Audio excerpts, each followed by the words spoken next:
Hello, everyone, and welcome back to the podcast. I'm Angela, and I'm so excited to have with me Zander Sprague, who is, well, after experiencing the tragic loss of his sister, he discovered the purpose, helping people navigate grief with adversity, with resilience and hope, which is what all this podcast is about.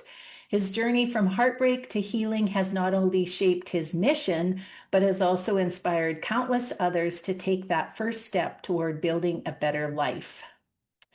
Zander is the author of three books, including his bestseller, Epic Begins with One Step Forward: Plan, Achieve, and Enjoy the Journey. Zander loves speaking to audiences around the world, nicknamed the God of Enthusiasm because of his contagious energy and passion. He's a popular speaker, trainer, and podcast host. And he's here today to help us plan, achieve, and actually enjoy the journey. So thank you for taking the time today. Oh, no problem. Thank you so much for having me on. And wow, Angela, what a great subject for us to get to talk about. Even though it sounds weird to say, I'm excited to talk about grief, I think all too often people don't know what to say. And hopefully, we can share some insights to help people find their epic on this unexpected journey. Absolutely. Yes. And I agree. We have to talk about this. And it isn't an awful thing. In fact, I would have thought years ago, before my husband passed, this would be a terrible thing to do, to have a podcast about grief. Why would you do something like that? Something so sad. But it is something that we all go through, and something that actually, when you work through it, it can have some amazing growth, learning, transformation. I'm not saying it's easy, it's challenging, that's for sure. But there is light at the end of that. And so I'm so glad that you could come and help share this conversation. Absolutely. Absolutely. It's an honor to be here. Yeah, so tell us a little bit more about your background and how you got to where you are now. All right. Well, I'll start off a little. You mentioned I'm a podcast host. I'm a TV host. I am a motivational speaker. I'm an author. You mentioned I have three books. My first book was called Making Lemonade, Choosing a Positive Pathway After Losing Your Sibling, which was about my experience of losing my sister. Then I've got my Epic Begins book. And then I also have Why Don't They Cry? Understanding Your Living Child's Grief, which is a book for parents who've lost a child but have other living children to help the parents understand sort of what their children are possibly going through. I'm also a licensed professional clinical counselor. I spend time, I sort of had this duality where I'm talking about grief and loss and stuff, but I also talk about my epic stuff, which is, I think, a lot lighter, a lot more self-help. So I do a lot, I have to say. I wear a lot of hats, but I really am passionate about what I do and passionate about really helping sibling survivors to find a voice and find hope. Also, I end up helping the parents. That's why I wrote the book. Yeah. And I think that's so important because I can't imagine anything worse, really. And so it's the more support that we can give, I think really it's needed. It's really A- needed. Yeah. Absolutely, absolutely. Yeah. And my experience. I'll can I talk about my sister for a moment to give some Absolutely. background? All Yes. right. My older sister Lucy was murdered in 1996, Mm. and there were many things I was sure I would face in my life, but I can assure you that murder really was not one of those things, Angela. And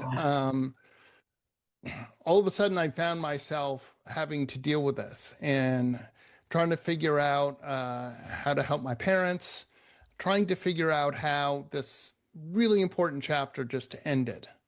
Um, I remember, as do many people, struggling to I was trying to figure out why this happened. And I remember this moment. I grew up in the Boston, Massachusetts area. I was living in Boston at the time. I remember that moment of clarity on the Massachusetts Turnpike when I sort of said, I've got to let go of why this happened because I will never figure that out. I could spend the rest of my life trying to figure out why this happened, and I'm never going to get that answer. So I need to find a way to let go of that. And that moment was such a moment of clarity to say, this isn't something I will know, and I'm okay with that. Yeah. And as I went through my grief journey, I felt really alone. And um, fast forward about 3 or 4 years, I'd moved to San Francisco. I was having coffee with a friend of mine whose brother had just passed away after a long illness. And I asked how she was. And she said, I was just at a bookstore before I came over. And, there were lots of books on loss of a parent, loss of a child, loss of a pet. There was really nothing about loss of a sibling. And as I walked away, I thought, well, I know that. I know all about that. I Yeah. could write a book about that. Now, let me be honest. I'm a talker, not a typer, Angela. The thought of writing a book was unbelievably daunting. But I felt really passionate about saying there's got to be some help. There has to be some resources. So I wrote the book. And then I did something kind of stupid. I sat on it for 5 years because I don't see myself as a writer. So I thought, well, I have this book. And I was afraid to put it out. I told people I was coming out with a book, but Angela, I wasn't coming out with a book because I wasn't doing anything to make it come out. So finally I said, all right, I'm just putting it out there. People liked it. It was shocking to me. Yeah. And the book is been out since 2008. There's a second edition where I added some additional material. And people around the world have told me that they found the book really helpful, which is great. It's what I want to do.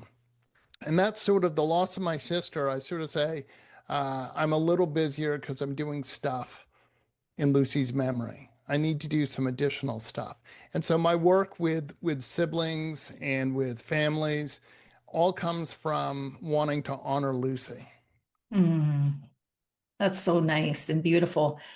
Yeah, and I think that we do gain some purpose through living our lives for the loved ones that we've lost, or maybe not for, but just in their memory and in honor of.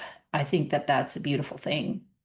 Absolutely. I mean, look, the way we keep these people that we've lost, your husband, my sister, alive in our life is to talk about them, remember them, tell the stories, and not just the good stories, because we somehow tend to canonize the dead. Mm. Like we never say anything bad. Look, I love my sister so much, but she was no angel. There were times where she was really nasty and mean and stuff. And I think it's important for all of us to tell all the stories the way stories are, like our whole millennia. I mean, our whole existence as humans, when we learned how to communicate, is stories. That's how history was passed down for thousands of years. Were stories. So why shouldn't we still tell stories? Why shouldn't you tell stories about your husband? The good stories, and perhaps when he messed up, when he didn't do something right, when he made you angry. That's okay because we are all human beings. And that's how we keep people alive in our life and how we keep them alive in our heart. Yeah. Well, and how do people really know that person unless you share all the aspects about them? Um, I think it's important. Yeah. Absolutely. And the other thing is when you're a funny thing about here in the United States, we deal with death as if it's the most communicable disease in the world. Oh my Mhm. gosh, Angela experienced death. If I Right. talk to her, it might rub off on me. Well, of course, that really isn't the way that works. But it makes the survivor experience that much more lonely because people aren't talking to you. And folks, let me tell you, there is no miracle sentence you have for me to make it better. And I don't have a miracle sentence for you, but that's okay. Hmm. Honestly, even though it doesn't seem sufficient, I'm sorry is sometimes one of the best things that you can say because you're acknowledging that loss. And in grief, there is this mutual um, validation that someone who knew your husband says, I'm sorry for your loss. Well, they too are feeling a loss, and that mutual validation helps both of you. Yes. Yes. Acknowledgement is so important. It You is. it's as soon as somebody realizes or attempts to come to that place with you to just understand that you are going through a tough time really makes a huge difference. I never realized that until after I lost Blaine. Yeah. Yeah. Well, I'd gone to some funerals before my sister died, and I never understood the receiving line. You know, you Mhm. stand and you go through, and I thought, what kind of like torture is this for the Yeah. family to have to stand there? Yeah. But when I was going through it for Lucy, actually, myself and my family came out of that feeling, if I can say, somewhat energized. Yeah. Why? Because we had all these people who knew and loved Lucy who came through and shared their loss and had their loss, as I said, mutually validated. It was this powerful moment for my whole family when we were done and we were back at my parents' house. I have a younger sister. We were sitting around and I simply made the comment, wow, I actually feel a little better and a little more energized. And Hmm. my dad and my mom are like, yeah, yeah, so do we. My sister's like, yeah, that's weird, right? Yeah. Just this shared moment. So, and the other thing is people who knew whoever you lost, ask them about your person because you're going to learn. I learned so much about Lucy. I was 28, she was 30, my younger sister was 25. We were all not living at home. She was in Chicago, I was in the Boston area, my younger sister was in Florida. We had our own adult lives. So we had this rich tapestry that none of us knew about Hmm. because we weren't living together. Right. And I learned so much about things I didn't know about Lucy, things that she was doing. She didn't necessarily share them with me. Why? Because they seem little things Hmm. that you're not like, oh, hold on, let me share this. So, Yeah. Yeah. And those little things that you don't know are so precious. When you hear those stories, it just gives you another piece of them somehow. And yeah, it feels so good to just know them that way. Yeah. absolutely. Absolutely. Again, you get more layer. We're not single layers, right? Mhm. We know the life that we had with this person. Certainly, as a sibling, siblings have a very deep and unique relationship. And there's lots of different layers. There's the friendship, there's the competitor, there's Yeah. sometimes the frenemy, there's the, you know, and that's what makes it good. Like one thing that you said that I think is really important, um, about the acknowledgement. It's been my experience, and honestly, all the siblings that I talk to, people sadly do not acknowledge sibling loss. Lots Mhm. of people asked how my parents were, but no one asked how I was. Right. And when that first happened, uh, I believed for a while that my loss was less significant than my parents. Right. Mhm. It's different, but it is no less significant. And in fact, I would argue that and this comes from a good friend of mine, Dr. Heidi Horsley, who also talks about sibling loss a lot, um, that when you lose a sibling, you lose your past, your present, but also your future. I was Mm. 28 years old. There's all these life events that have happened that my sister is not around to see. Right. Weddings, birth of children, graduation from high school, all of these things, my own accomplishments. I Mhm. can't, I don't get to see hers. So I think the lack of acknowledgement has a profound effect on people's grief process. Yeah. Yeah. I believe that too. Absolutely. Yeah. And, when you talk about, all the things that you aren't going to be able to experience because of this, and especially because of the nature of the loss, it must have been hard for you to, and I'm just, I can't, don't pretend to understand, but just thinking about, being able to get past that somehow, because you would be so bitter or angry about the fact that she was taken from you. Absolutely. And, one thing, and again, I always try and find the positive in things. Say, look, let me make some lemonade. It may not be good lemonade, but let me make some lemonade out of these Mm, lemons. And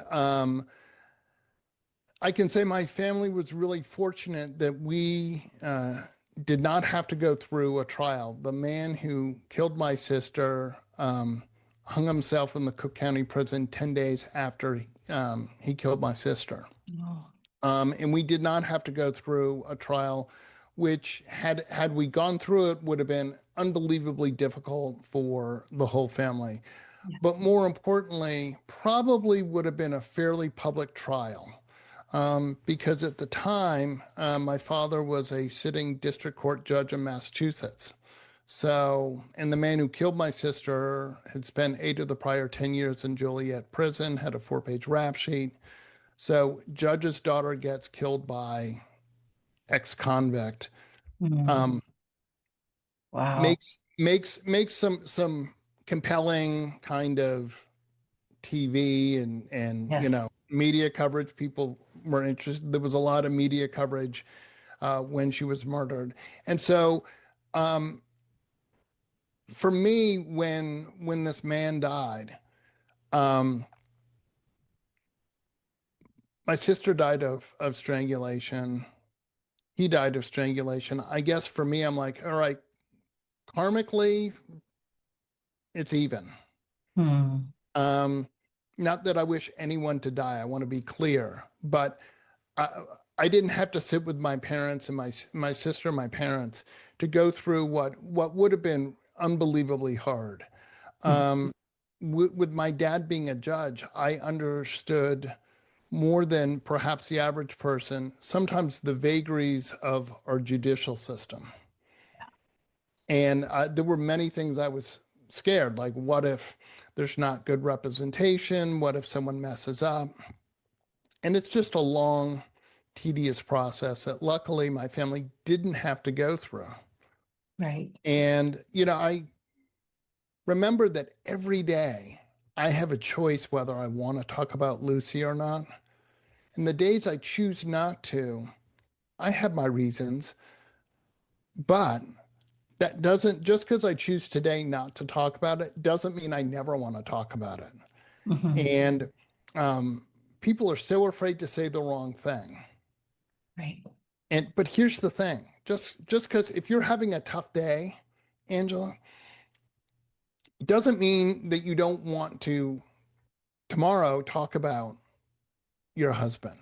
But Mhm. perhaps today just isn't the day. And I want people to know that it's like those people who've experienced loss, they may choose not to Right. talk about it. Doesn't mean they never want to talk about it. It just means today isn't the day for them. Hmm. And I also want to, like, for me, it's so important. I have so many messages here. I'm sorry, I am just No, talking. it's good. Uh, Clearly, I'm God of enthusiasm about talking about grief here. Yeah. But um, I like to tell people to define their loss, don't have their loss define them, Mm. because I'm still here. My life is still going on. Whether I choose to participate in my life today or not, my life is still moving on. Right. And if you sort of pull that proverbial blanket over your head for 10 years, you want to know what? 10 years just went by. Yeah. Mhm. So, Yeah, absolutely.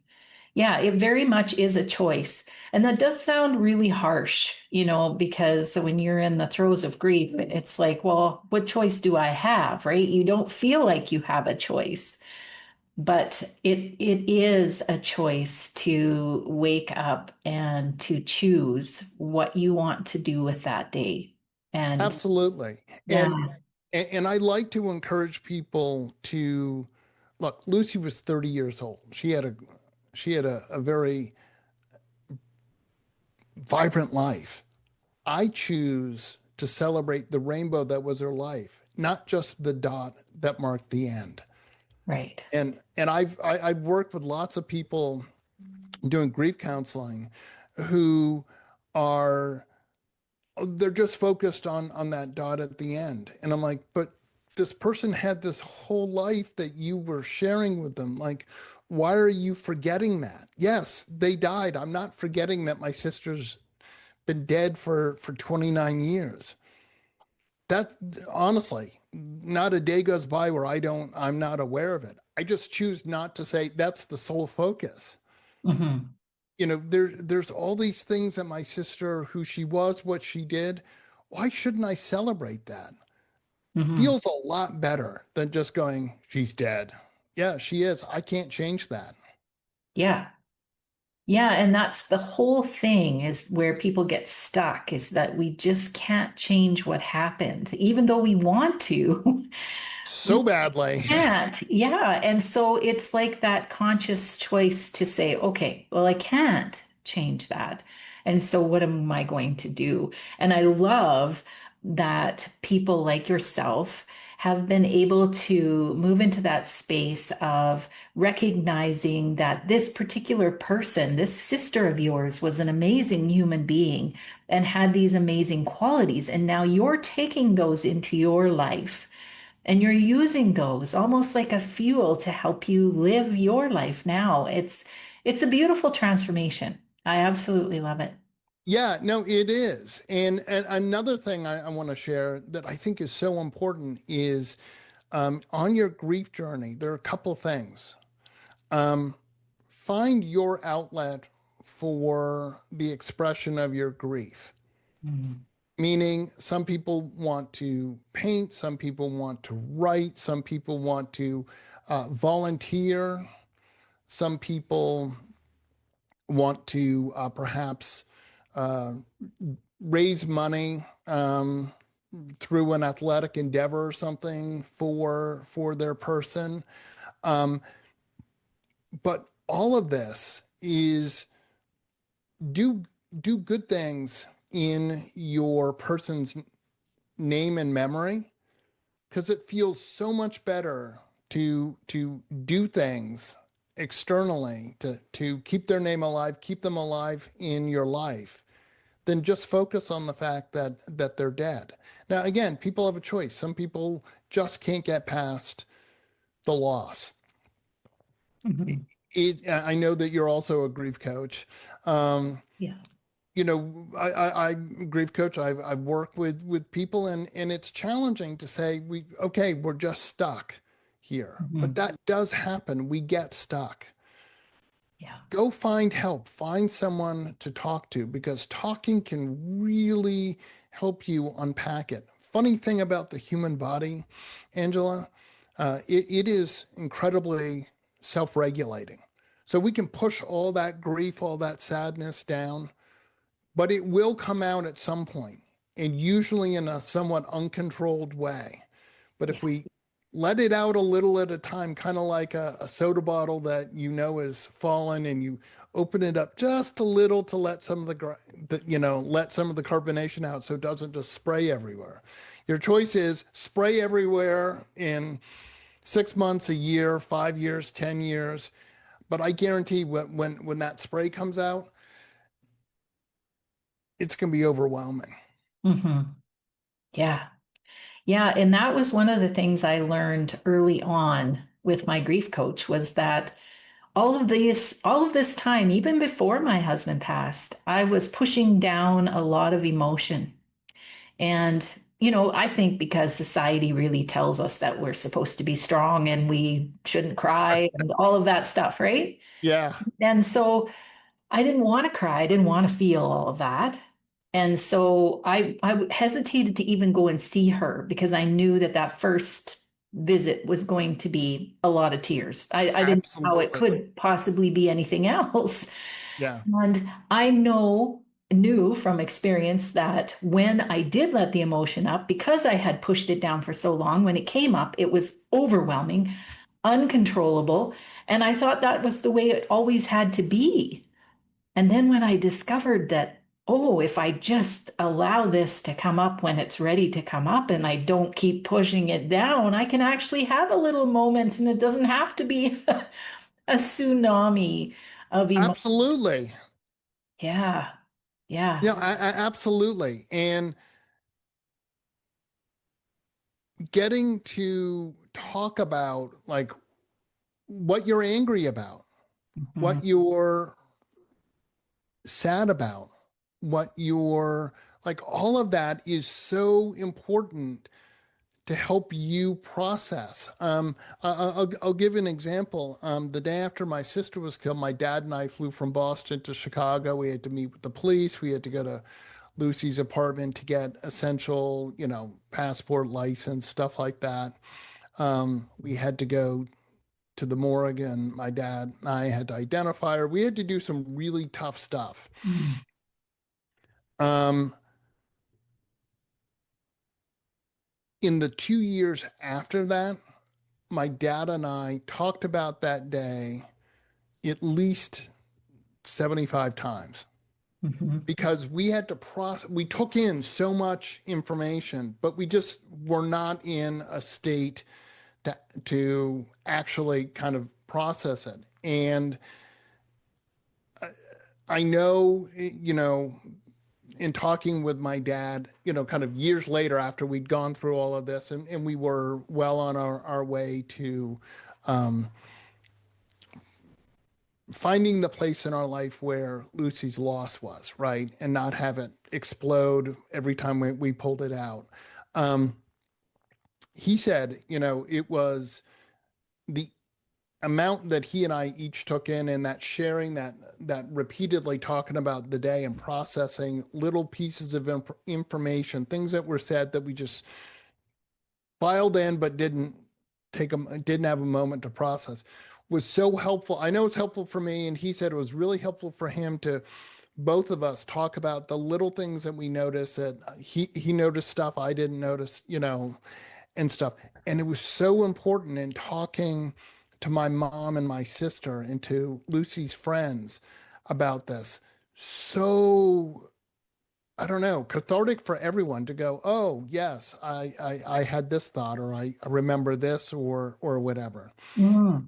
So talking is so important, and whether it's if you're religious, if it's a clergy person, if it's someone who is uh, a certified grief coach, a therapist, find someone to talk to and someone who can help you and understand. Sometimes joining a group uh, with like-minded people. Before our time runs out, I really want to put a I want to let people know about an awesome organization I'm involved with called the Compassionate Friends, which is for parents, siblings, and grandparents who have lost a child. And I'm currently on the board. It's the sibling representative. So I run the sibling side of things.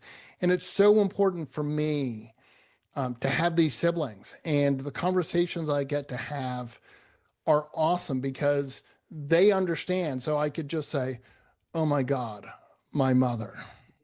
And there's someone who goes, yeah, I got you. And Angela, I don't know about you, but like sometimes you want to talk to your best friend, Mhm. but it's 20 minutes of you trying to set up to talk to them so they understand that when you finally get to it. But if you Mhm. talk to another widow and you say, oh my God, settling the estate, and that Yeah. person goes, oh my God, yes. Like, what is it? Right? Yeah. So Yeah. much better to like someone who's been there, gone through it, gets it, and like you could just get to the meat of what you want to talk about. Mhm. Yeah. So, And they truly understand because they've been through it. So it makes it, yeah, so much more. Well, it's that acknowledgement piece again. yeah. And Mhm. and and also getting to talk about the thing you want to talk about with someone who gets it. And maybe Yeah. they have some insight that will help you. Mhm. Um, I know just as an entrepreneur, I've spent hours trying to solve something and then I think, let me ask my community, and someone in 5 minutes goes, oh yeah, I did that last week, here's, and you think, wow, there's 2 hours I'm never going to get back that I could Yeah. have had the answer in 5 minutes. You know what I mean? Absolutely. I know that feeling. Been there, done that many Exactly. times. Exactly. And in your grief, if you're trying to do something that you obviously never had to do and you're like, how do I do it? Hopefully you have a community where you can ask, because I guarantee someone's also had to do it and goes, oh yeah, here's what you need to do.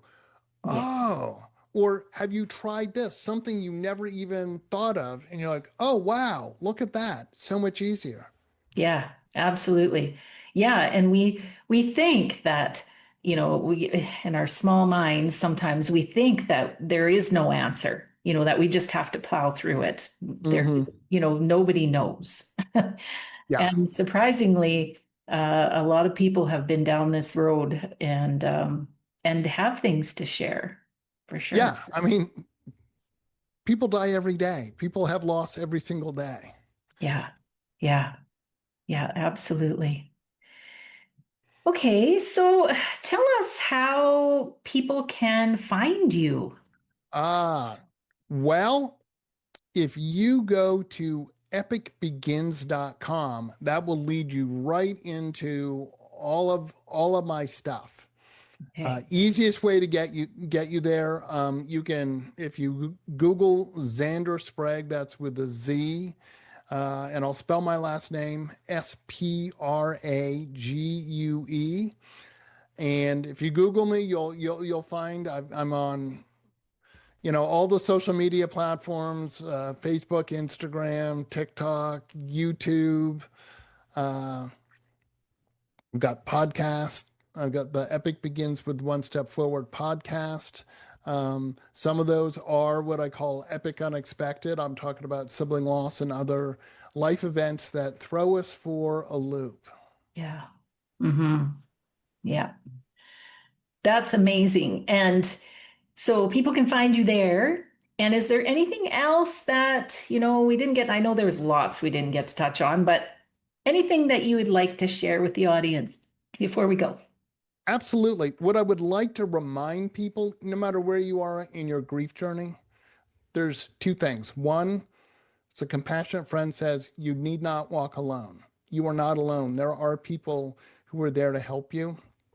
And I'd also like to remind people that epic choices lead to the epic life you want. And even if you've experienced loss, you can have an epic life celebrating the rainbow that was your loss. Oh, wow. That's beautiful. Thank you so much again for taking the time today. I really appreciate it. And I want to thank everyone for listening, and bye for now.